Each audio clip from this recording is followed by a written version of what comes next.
Tonight on Reel to Reel, we'll learn about the work of the Newman Clubs that operate on many local college campuses. And a priest who ministers to a large family, the Chicago Police Department.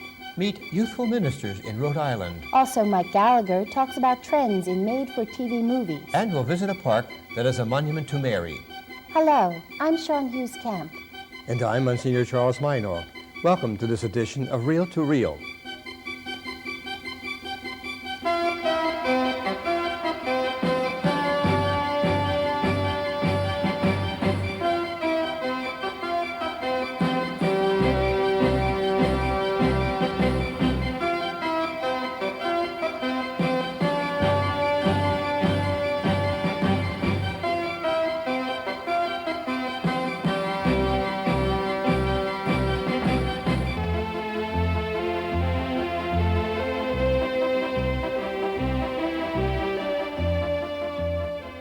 When first our bishops gave us permission to come to you by way of Reel to Reel, a newspaper reporter asked us, "Why did you choose this format for religious telecasting?"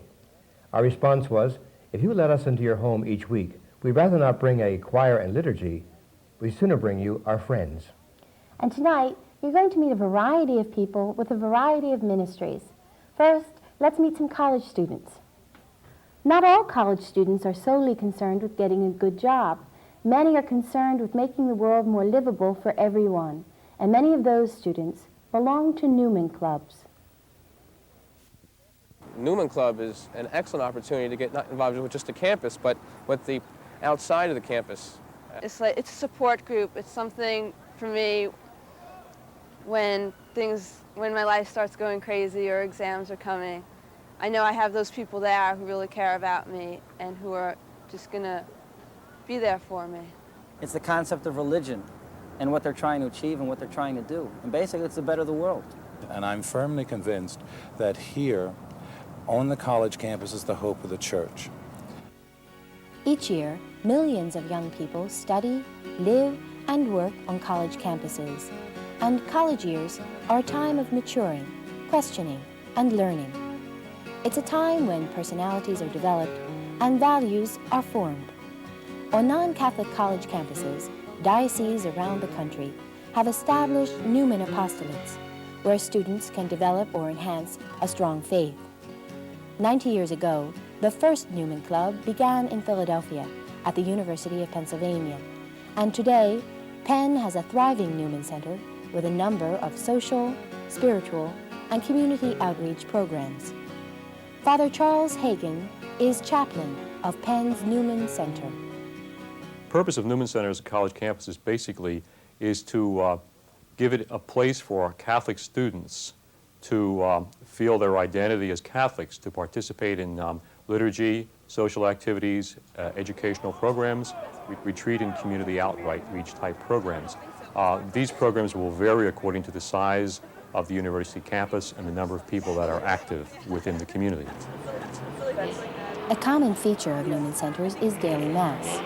In many ways, Newman apostolates serve as campus parishes, where students and university employees can celebrate Mass. In the Delaware Valley, Penn's Newman is perhaps the most active. During the school year, as many as 5 spiritual retreats are conducted, and Sister Catherine Pisarczyk often serves as retreat director. I believe the basic purpose for them is to be able to remove themselves from the campus and to step back from daily life, to step back and slow down, take a look at where they're going, to give themselves time to reflect whether or not those choices are really their own. And one of the things at the retreat was every talk ended with, "Now it's your turn." And people apply that in different ways. And basically, I guess they want you to realize that it's your turn to start being active and involved in the church. At least that's how I took it. Lectures, speeches, and discussion groups concerning social and political issues are typical of many Newman Centers. And last spring, Penn's Newman took part in a campus peace fair. Father Robert Drinan, a former United States congressman from Massachusetts, spoke on nuclear disarmament. nuclear weapons may never be used for any purpose, any military objective. It's very, very clear. Through programs like the Peace Fair, these Newman students are maintaining a tradition of social concern on the very same campus in Philadelphia where the Newman Apostolate was founded. Newman Centers are named after Cardinal John Henry Newman, who worked extensively at Oxford University, bridging the gap between university, the church, and the community. Across the Delaware River from Philadelphia, Camden, New Jersey is the location of Rutgers University. The Newman Club members at Rutgers are working to keep the city alive by spending time with senior citizens and tutoring local school children. Some say that Camden is being reborn, and these Newman students are contributing time to that rebirth. I tutor because I find it very rewarding to help the students, and it makes me feel good in return. I feel as though I'm really accomplishing something if I have a student and they don't know what's happening in class, they don't understand, and then they leave teaching me, you know, what they're learning. And if I don't accomplish that, I don't feel as though I've accomplished anything when I tutor. 10 Rutgers students go to Center City Catholic School for about an hour each week to work with 7th and 8th graders in reading and math. There's hope for a rebirth, and I believe that, again, Center City Catholic is one of those areas of rebirth because of the children, the potential that lies there, because who knows, maybe a future mayor of Camden is in that school, or a city councilman, or maybe a governor or a president, and the fact that, you know, I go there and the other kids from Rutgers that go there, I think that's very, very important. Rutgers is a commuter campus, and many of the students live in South Jersey's suburbs. For them, Newman activities bring them into a whole new world. I'm a new student to Rutgers, and I would take the speed line in and I would walk through Camden to get to the campus. And something didn't jive with me when I noticed the disparity between a really beautiful campus and the streets and the people and the houses and the condition of life that I see as I walk to this campus. And I don't feel that in good conscience. I could just go home to my house in Cherry Hill and walk through this town oblivious to the plight. One of the things that I can do as an individual is to help the people here. Weekly visits to senior citizens living in Camden's Northgate apartments make up the activity of Rutgers' Adopt a Senior Citizen Plan, which has not only introduced the students to an older generation, but has led that generation to a new faith in youth. Agnes, were you surprised the first time a young person came to visit you? Yes, I was. What was it like? It was very nice. I was really shocked, really. But Sister Mary Vincent called me down and said that these young students were coming to see me, and she says, don't be afraid because they're really nice. And Sister Carmelita brought them down, and I was really surprised. Very nice. You afraid of young people in general? Oh, I was, yes. Until I met them, and then I fear seemed to leave me. Last year, Father Pat Lavin reestablished the Newman Club at Rutgers, and his ideas and foresight set these students to work in Camden. For some, I think they were going in with the idea, I have something that I could give to these people. And after a year or a year and a half, they found out that they're getting something back. You have black children who are talking possibly for the first time to a white college student. You have senior citizens who, for the most part, are by themselves. And these students are going over and sharing with the senior citizens, and in return, the senior citizens are pulling them out of themselves. So it's a mutual admiration society on both ways, and they're learning more about one another. And we live very much in a disposable society, and some of our senior citizens feel like they're disposable. But the young men and women who are going over there now are letting them know that they're useful, they're needed, and loved. Students are the focus of Newman Centers, and it is the students' involvement and initiative that determines the activities of each Newman apostolate. Today, their involvement is making a difference with young children, older people, and confused young adults. Hopefully, this difference will last long after the students have left the classroom. To all the Newman Club students, we'd like to wish good luck for the rest of the academic year and continued success in your apostolates. Stay tuned. Coming up, critic Mike Gallagher shares some thoughts on controversial made-for-TV movies, and in Expressions, we visit the Garden of Mary.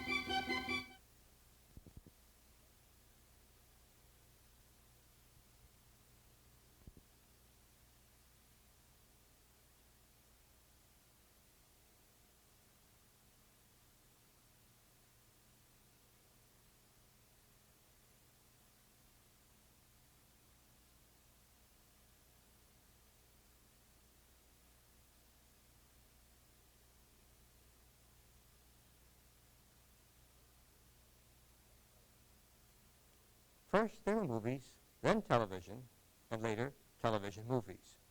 I was a hybrid. Movies made for television seemed afraid to address the larger issues which the widescreen took for granted. That is, until recently.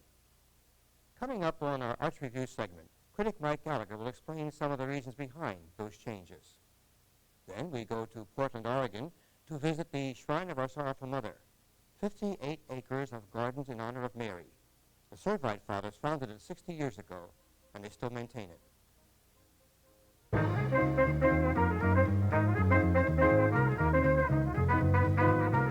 Hello, I'm Mike Gallagher. The other night on television, I had the chance to see a 1957 classic, The Sweet Smell of Success. It had some marvelously overwrought dialogue. At one point, Burt Lancaster, as an arrogant columnist, crushes sleazy press agent Tony Curtis with these words: "You're dead, go get yourself buried." Later, in a somewhat friendlier mood, he says, "You sound happy, Sidney. Why should you be happy when I'm not?" But my concern here is not mere film buff nostalgia, rather the state of the arts some 27 years later. A central element in Sweet Smell of Success is the incestuous desire that the columnist harbors for his sister. But this tough, sophisticated movie didn't dare to come out and say so. By contrast, consider the recent ABC made-for-TV movie, Something About Amelia. It had incest as its theme, actual incest. Incest, moreover, between father and daughter. What are we to make of this? Yet another indication of lowered standards, rampant permissiveness, sensationalism? Well, this time, I think praise is in order rather than blame. If you saw Something About Amelia, you know that there was nothing sensational about it. It didn't focus on the dreadful act itself, but rather upon its consequences and the steps to be taken once a tragedy like this strikes a family. The movie carried off the difficult feat of at once being dramatically sound and performing a valuable public service. The designation made for television was once a synonym for mediocrity, and though there is still a lot of fluff and exploitation in this genre, the most interesting entertainment development of 1983 might have been a willingness of the makers of television movies to take up serious and even controversial subjects. Why has television suddenly gotten serious? Incredibly enough, making money seems to have little to do with it. There was NBC's Adam, based upon the true story of a missing boy, which not only conveyed with great sensitivity the harrowing agony suffered by parents, but also brought about 10 actual reunions. The example of ABC's The Day After is the most obvious one. Even The Day After's fiercest critics gave it credit for a serious intent. In fact, it's a serious intent that they object to. Though it didn't receive the massive publicity that The Day After did, NBC's Choices of the Heart was no less significant. The Day After, moreover, was about something that could happen, and Choices of the Heart was about something that did in fact happen. The murder of lay missionary Jean Donovan and sisters Ida Ford, Mara Clark, and Dorothy Kazel by Salvadoran National Guardsmen. Choices of the Heart, an appeal to the conscience of Americans rather than to their fears, reached the home screen largely because of one woman, Melissa Gilbert, who achieved fame and clout as Laura on Little House of the Prairie.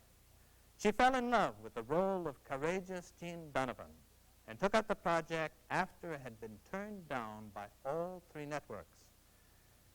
It's quite true that much of what's on television is harmful and would quite rightly not have been considered fit to broadcast years ago. But on the other hand, because things are more open now, some exceptionally good things do slip through from time to time. Programs that the innocuous status quo of previous years would have blocked. The price parents in particular have to pay is eternal vigilance. Even choices of the heart is not the sort of thing for most younger children to see, but it is the kind of program that parents should use every means, fair or foul, to get their teenage children to see. Make no mistake about it, something so thoroughly, unabashedly Catholic in sensibility would never have made it to the home screen in the good old days. So perhaps vigilance is not too high a price to pay, especially since we have to pay it anyway if we wish to be conscientious. I'm Mike Gallagher, and that's this week's Arts Review.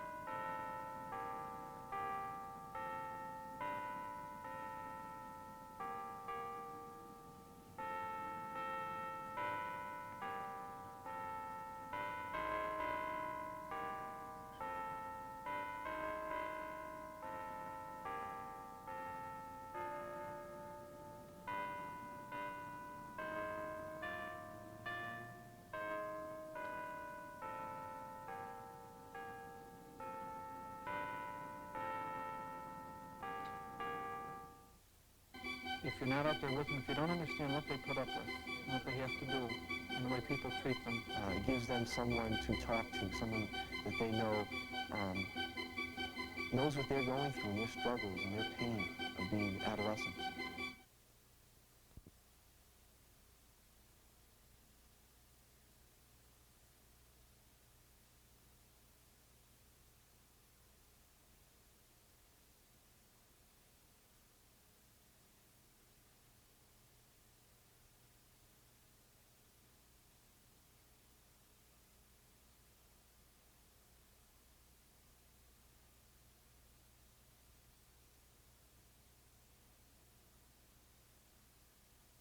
And now we have more unique ministries for you.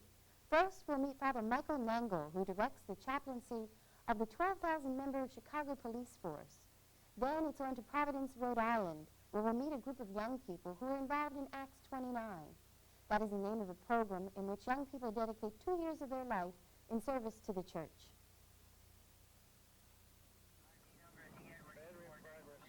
I don't know what it is. I guess it's the hot weather. These people.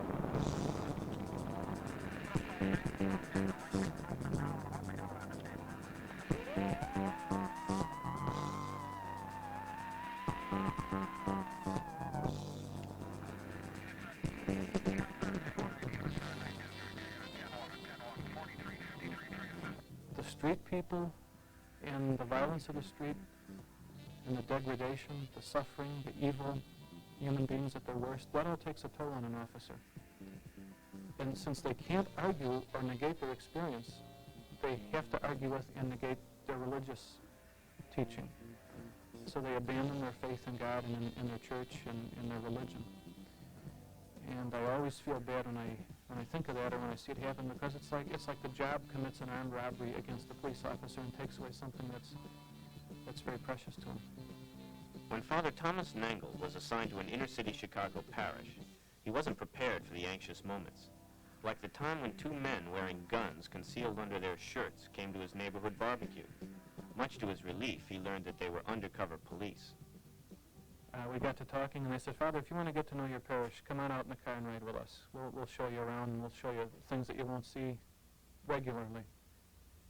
Well, as most civilians would, I jumped at the chance. I thought this would be a great thing to ride around in an unmarked squad car. So I put on a bandman shirt and a pair of jeans just like they had on. And I went out with them, and I've been doing it ever since. I was fascinated by the lifestyle of police officers. I stood in just awe and admiration of the things that they have to do in 8 hours, that Hill Street Blues and Chips and Police Story and nothing else really talks about. And that's when I got interested in what the church can provide for police officers, how we can add to the religious dimension of their lives. We try to be with them as much as possible. We spend a lot of time out in the squad cars riding around with them. If you're not out there with them, if you don't understand what they put up with, and what they have to do, and the way people treat them, you'll never be able to minister to them properly or in an accurate and efficient way. So we get out there in the cars and try to taste and feel and touch and smell as much of life as they do.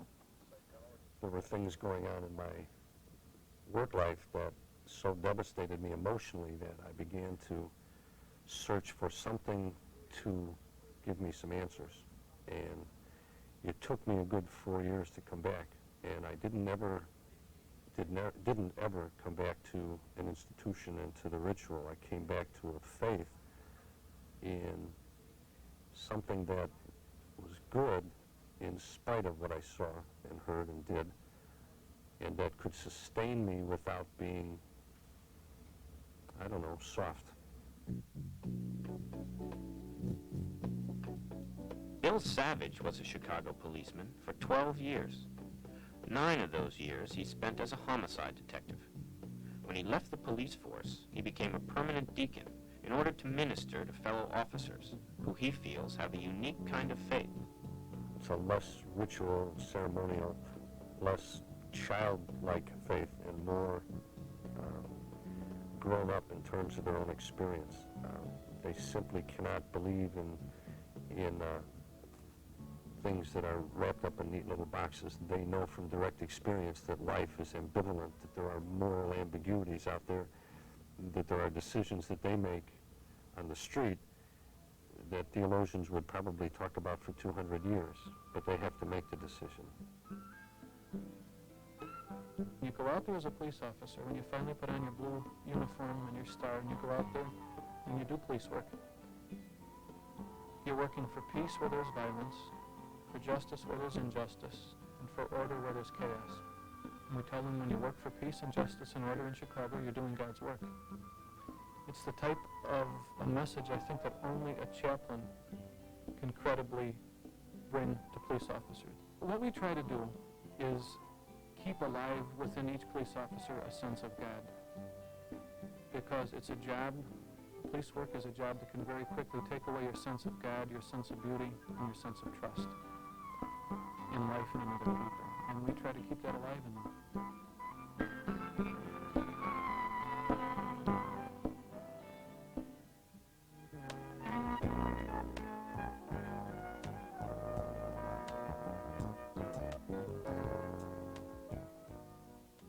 For 2 full years, Paul stayed on in his rented lodgings, welcoming all who came to him. With full assurance and without any hindrance whatever, he preached the reign of God and taught about the Lord Jesus Christ. In these words, St. Luke ended the story of the Acts of the Apostles with chapter 28. These young people are members of Acts 29, a group of young adults who are continuing Paul's ministry by devoting 2 years of their lives in service to the church. Acts 29 was formed in 1977 here at the Father Merritt CYO Center in Woonsocket, Rhode Island.